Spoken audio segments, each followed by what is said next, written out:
Students, you are on my channel Mathmagic और मैं हूं सुरेंद्र मिश्रा। आज जिस टॉपिक को हम लोग पढ़ने जा रहे हैं उसका नाम है equations of a straight line.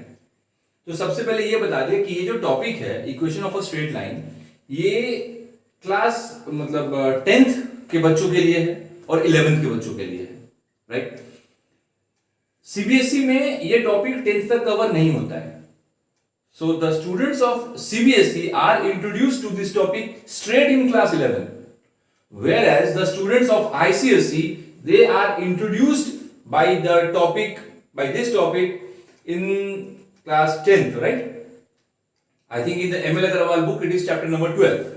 Okay, so what we are going to do, आज हम लोग करेंगे क्या कि हम लोग इंट्रोडक्शन पढ़ेंगे और कुछ फॉर्म्स पढ़ेंगे। स्ट्रेट लाइन के बहुत सारे फॉर्म्स हैं, हम लोग कुछ फॉर्म्स को पढ़ेंगे। तो सबसे पहले इसके पहले कि हम लोग ये स्टार्ट करें, हम लोग ये समझते हैं कि इक्वेशन ऑफ अ जो स्ट्रेट लाइन है वो इसका मतलब क्या है। What is the literally terminal meaning of the statement equation of a straight line. Now see,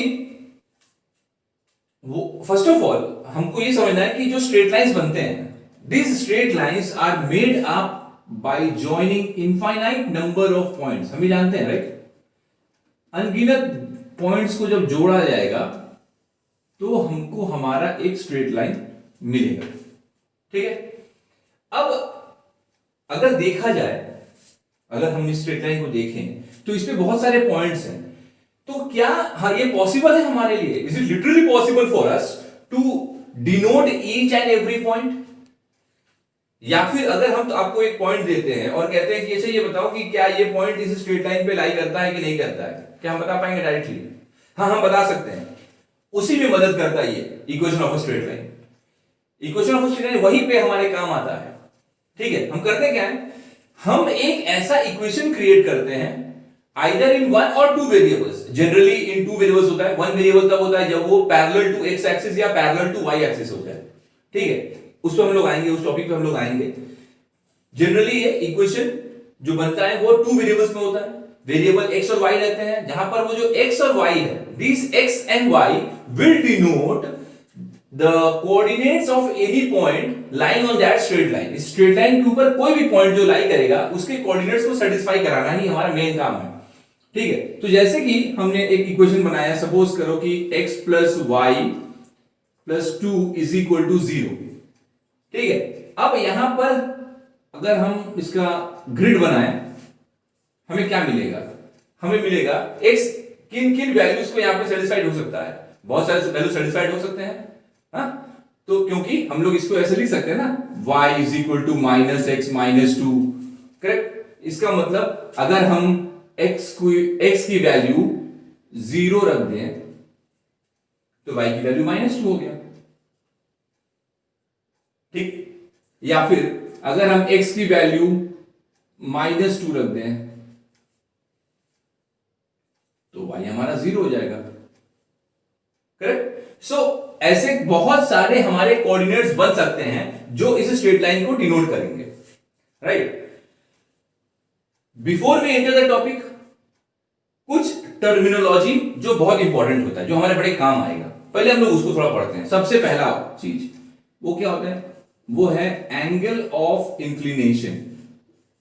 angle of inclination ये क्या होता है, पहले इसको समझते हैं, ठीक है। देखिए ये हमारा ग्राफ है, ये y एक्सिस, ये x एक्सिस, ठीक है। सबसे पहले तो ये आप जो ध्यान रखिए, ये जो x एक्सिस और y एक्सिस होता है ये भी एक स्ट्रेट लाइन है, इनका भी इक्वेशन बनता है, इनका भी इक्वेशन है। जैसे x एक्सिस उसका इक्वेशन होता है y is equal to 0, y axis उसका इक्वेशन होता है x is equal to 0। क्यों? क्योंकि any point lying on the x axis उसके ऑर्डिनेट की वैल्यू तो 0 ही होगा ना। Abscess and ordinate, I hope you remember that. तो उसके ऑर्डिनेट की वैल्यू 0 होगी, यानी y कोऑर्डिनेट की जो वैल्यू होगी वो हमेशा 0 होगी, वो बनाएगा मेरा x एक्सिस। उसी तरह any point lying on the y axis उसके एब्सिसा की वैल्यू 0 होती है, तो x हमारा 0 हो गया, ठीक है। तो ये हमारा ग्राफ है। अब एंगल ऑफ इंक्लिनेशन क्या है? अगर हम इस पे कोई भी स्ट्रेट लाइन बनाते हैं, suppose this is a straight line, हमने एक स्ट्रेट लाइन बनाया, ठीक है।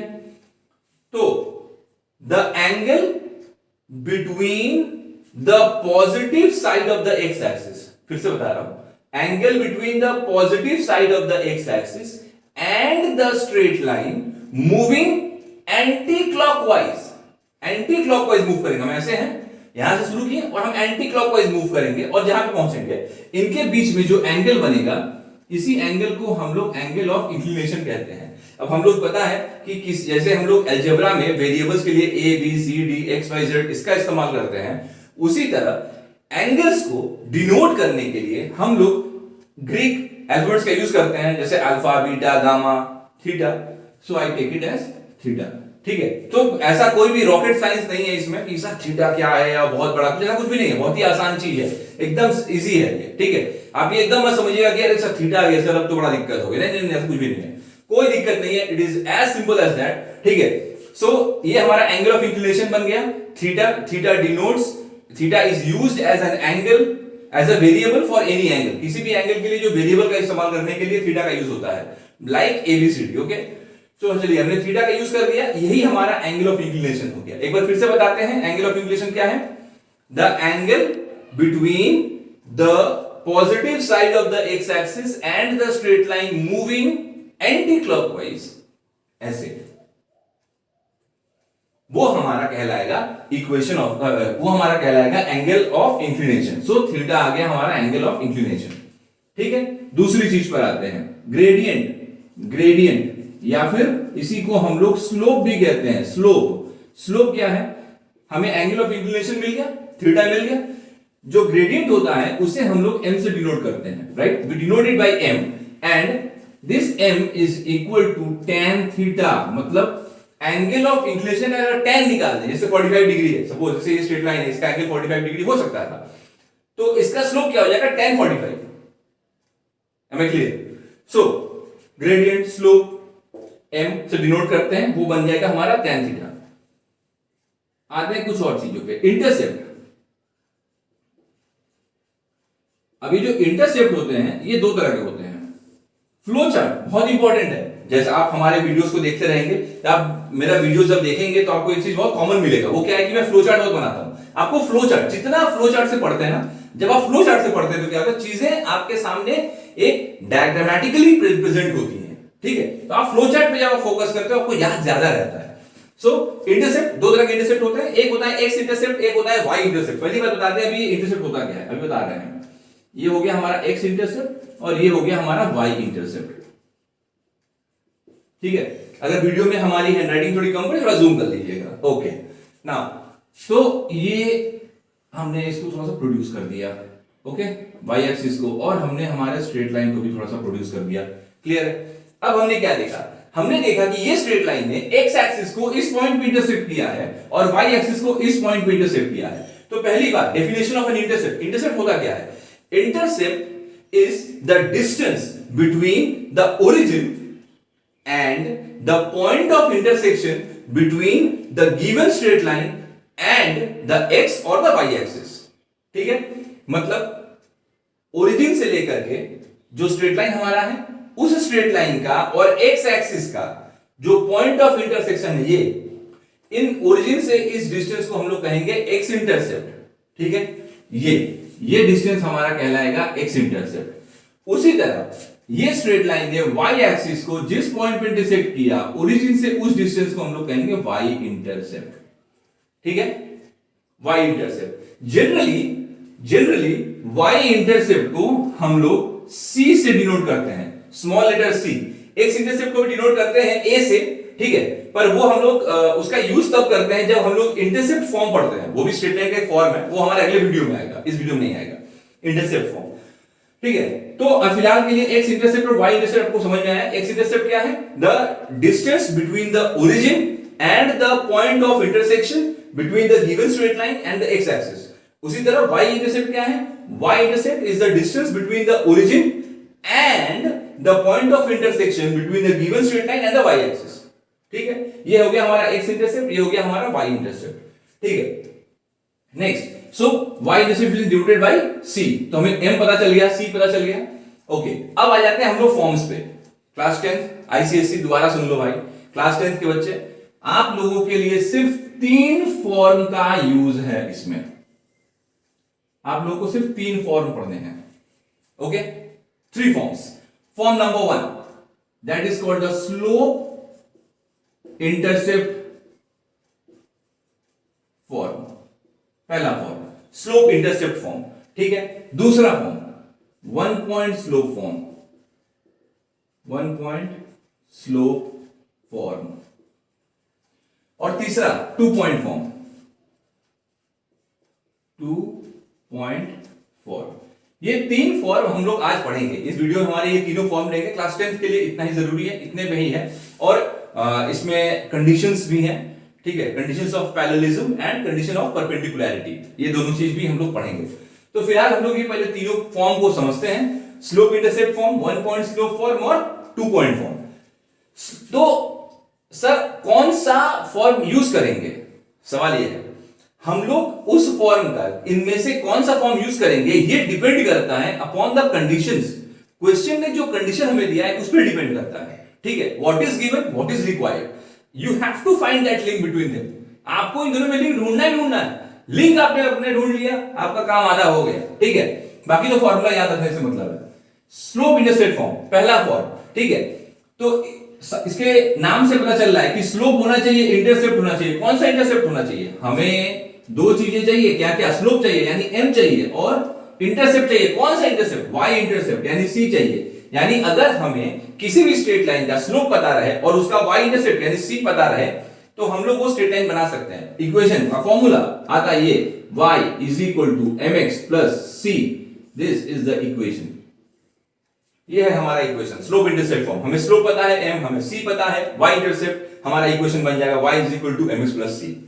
Clear. Next, one point slope form, one point slope form, इसका यूज कब करेंगे, जब हमें एक पॉइंट पता रहेगा। कौन सा पॉइंट, वो पॉइंट उसी गिवन स्ट्रेट लाइन पे होना चाहिए जिसका इक्वेशन आप निकाल रहे हैं, उसी का होना चाहिए, ठीक है। तो सपोज ये एक स्ट्रेट लाइन है और इस पर एक पॉइंट है जो आपको पता है x1 y1, known point x1 y1। तो आपको एक पॉइंट पता है, क्या पॉइंट पता है, आपको एक पॉइंट पता है x1 y1, एक पॉइंट पता है, और क्या पता है, स्लोप पता है। कभी कभी स्लोप डायरेक्टली नहीं भी देता है, ठीक है। तो क्या देता है, in that case angle of inclination देगा, कंडीशन देगा, ठीक है। चलिए स्लोप पता है हमको, यानी हमको m पता है। तो दो चीजें पता है हमको, x1 y1 पता है, हमको m पता है। इक्वेशन निकालना है, इक्वेशन ये होगा y minus y1 is equal to m into x minus x1। ये है हमारा equation, one point slope form, ठीक है। एक पॉइंट पता था, एंगल ऑफ इंक्लिनेशन या स्लोप पता था, हमने वन पॉइंट स्लोप फॉर्म का यूज किया, इक्वेशन हमारा बन गया y minus y1 is equal to m into x minus x1। Next, two point form. Two point form पे आते हैं। जब हम टू पॉइंट फॉर्म का यूज करते हैं तो इसका मतलब क्या है कि हमें स्लोप नहीं पता है, हमको दो पॉइंट पता है। कौन से दो पॉइंट, दोनों ही पॉइंट इसी स्ट्रेट लाइन के ऊपर है। जैसे ये पॉइंट x1 y1 पता है आपको, सपोज करिए एक और पॉइंट पता है x2 y2, दो पॉइंट आपको पता है, ठीक है। यानी आपको x1 y1 फर्स्ट पॉइंट पता है, आपको x2 y2 सेकंड पॉइंट पता है, ठीक है। तो इक्वेशन क्या होगा, ऐसे केस में आपको दो चीजें निकालनी पड़ सकती हैं, right. The first thing, you may be asked to find out the slope. आपको स्लोप निकालने के लिए कहा जा सकता है, या फिर इक्वेशन बनाने के लिए कहेंगे। सबसे पहले हम लोग स्लोप निकालते हैं। अगर स्लोप निकालना है टू पॉइंट फॉर्म का, फिर से बता रहा हूं, दो पॉइंट आपको दिया है, आपको स्लोप निकालना है। आप सीधे यूज करिए इस फॉर्मूले का, m is equal to y2 minus y1 upon x2 minus x1 m। हमारा स्लोप निकल गया, ठीक। फिर इक्वेशन बना, फिर हमको इक्वेशन में निकालना है। दो तरीका, या तो आप इसको, या तो आप फॉर्मूला याद करिए, जो मैं प्रेफर नहीं करता हूं, कभी नहीं प्रेफर करता हूं, ठीक है, कि आप बहुत सारे फॉर्मूला याद करिए। मेरा तरीका है कि आप एक फॉर्मूला याद करो, ऐसा फॉर्मूला याद करो जो हर जगह काम आ जाए, ठीक है। तो एक तरीका, हमको ये फॉर्मूला ऑलरेडी याद है, अब तक हम ये फॉर्मूला पढ़ चुके हैं, हम ये जान चुके हैं। हम क्या करेंगे, हम इस m को उठा करके यहां पर m की जगह पे प्लेस कर देंगे, ठीक है। इसको यहां से उठाया, इस वाले में यहां पर m की जगह पे प्लेस किया, बनेगा क्या, बनेगा ये, ध्यान देखिए, y minus y1 is equal to, in place of m we put this y2 minus y1 upon x2 minus x1 into x minus x1।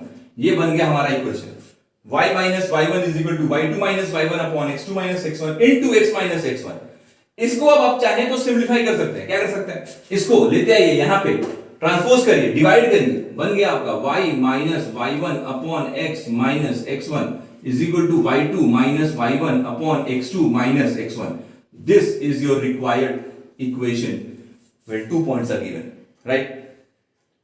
So what we have studied, क्या क्या पढ़े हैं, रिकैप्चुलेशन वेरी फास्ट, बहुत जल्दी जल्दी पढ़ते हैं एक बार फिर से। हमने देखा कि equation of a straight line क्या होता है, एक ऐसा इक्वेशन क्या होता है कि एक ऐसा कंडीशन हम आपको देते हैं या आप निकालते हैं जिसमें अगर किसी भी पॉइंट के कोऑर्डिनेट्स उस इक्वेशन को सेटिस्फाई करेगा तो इसका मतलब वो पॉइंट उस स्ट्रेट लाइन के ऊपर लाई कर रहा है।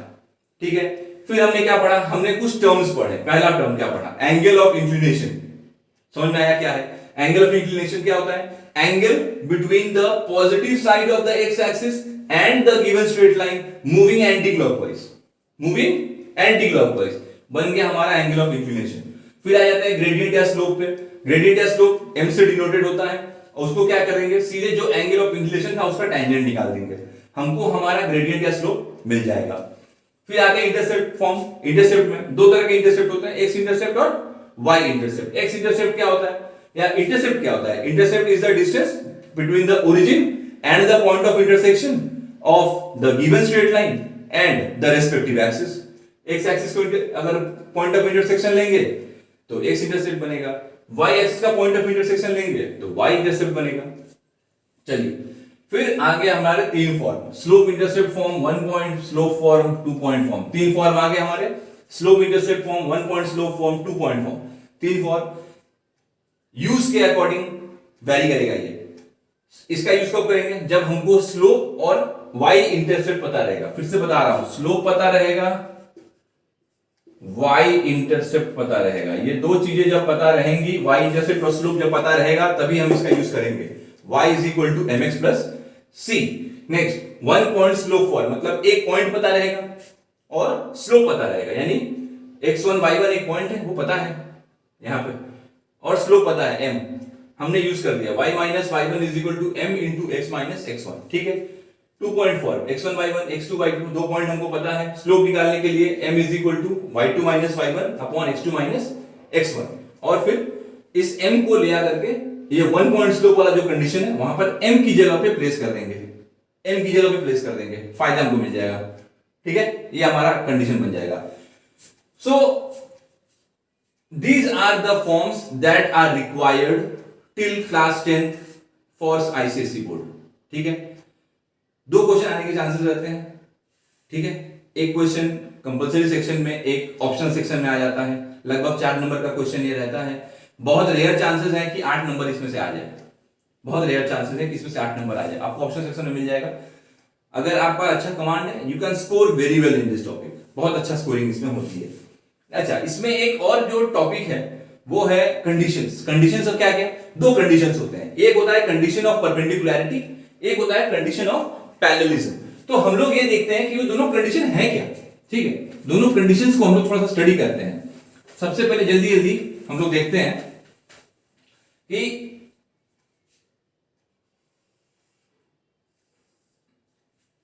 ग्राफ पे एक ग्राफ बनाया हमने, ये एक स्ट्रेट लाइन है और ये एक स्ट्रेट लाइन है, और मैं कह रहा हूं कि दोनों स्ट्रेट लाइन पैरेलल है। ठीक, चलिए अगर ये दोनों स्ट्रेट लाइन पैरेलल होगा तो जाहिर सी बात है corresponding angles are equal, so that means this angle should be equal to this angle, correct? तभी तो पैरेलल होगा, right? So if the corresponding angles are equal, that means theta 1 and theta 2 are equal, then obviously their tangent will be equal, ना?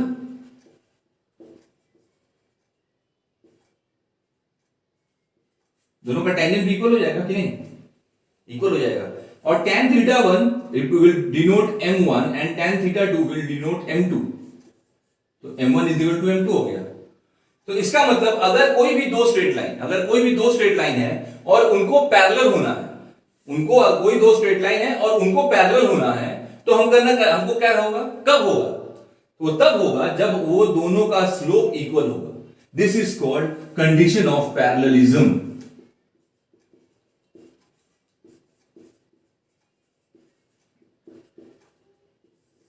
यानी अगर आपको किसी एक straight line का स्लोप पता है और आपको दूसरे स्ट्रेट लाइन का स्लोप निकालना है, गिवन द कंडीशन की दोनों पैरेलल है, तो आप सिंपली निकाल देंगे कि अगर इसका स्लोप 2 है, इसका स्लोप भी 2 होगा, because they are parallel, so their slopes must be equal.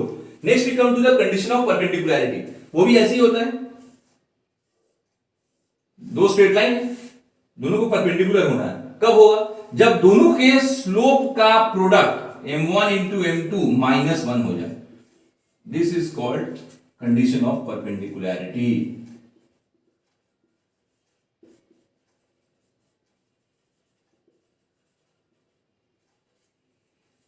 तो दो कंडीशन हुआ, condition of parallelism, condition of perpendicularity. इसमें भी अगर आपको एक का स्लोप पता है, ना सपोज m1 का स्लोप पता है, ठीक है, आपको पता है कि m1 इज इक्वल टू 2/3, तो m2 क्या होगा -3/2, क्योंकि प्रोडक्ट उनका -1 होना चाहिए, ठीक है, यानी m1 is equal to -1/m2 या फिर m2 is equal to -1/m1। Class 10 तक इतना ही है। इसके आगे जो भी हमारा वीडियो आएगा, वो नेक्स्ट वीडियो में रहेगा, जो बाकी फॉर्म्स है, तीन फॉर्म को छोड़ करके जो बाकी के हमारे जो फॉर्म होंगे वो हमारे नेक्स्ट वीडियो में आपको मिल जाएंगे, और वो स्पेशली क्लास 11 के लिए रहेगा। एंड अपकमिंग है हमारा वीडियो जिसमें आपको इसके सॉल्यूशंस, इस questions depending upon the exercises, हम लोग क्वेश्चंस को लगाएंगे, ML अग्रवाल से लगाएंगे, ठीक है। Okay, till then take care, be safe, thank you for watching.